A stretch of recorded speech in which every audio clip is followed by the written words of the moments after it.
madam हजुर केयरलाई चाहिँ तिमीले मदेखिको गेडागुडी बट्टा राख्न थालेछु के अनि त्यसरी त एउटा पनि पोख्यो छैन त किन पोख्छस् न यो पोखिन नपोख्ने तरिका छ गरे केही पनि छैन मेरो हातैले पोखिन्न अनि त्यसमा त बेसार राखिछौ त किन हो त यसरी बेसार गेडागुडी मोलेर बेसार एक चम्चा मोलेर राख्ने हो नि त्यसमा कहिले किरो लाग्दैन कि ए प्लास्टिकको बोतलमा राख्दा किरो राख्दैन यो कोकको बोतल सानो बोतल बट्टाहरू यो सानो मुख भएको बोतलमा राख्दा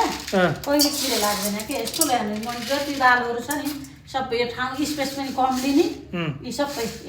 यो मसुराको दाल हो लोकल केराउ यो केराउको पिसेको दाल है यो मासको दाल यो मिक्स दाल है पिसेको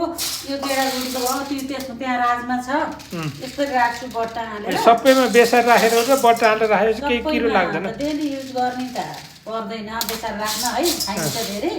गेडागुडी अलि समय रहन्छ नि त यस्तोमा बेसार मोलेर राख्यो भने लामो समयसम्म अनेक किरै लाग्दैन क्या ए किरो लाग्दैन किरै लाग्दैन म त्यही भएर यसरी राखेको छु मैले आनन्द गरेर राख्छु कि एउटा हात यसो राखेपछि सट्टक पाका पनि पोखिन्न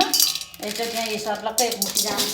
ल त त्यसो भए सबैले यस्तै गर्नुला भनेर भनेर बाई बाई सबैले यस्तो गेडागुडीको दाल भयो भने यस्तै गरेर यो बोतलहरूमा कोक स्प्राइटको बोतलहरूमा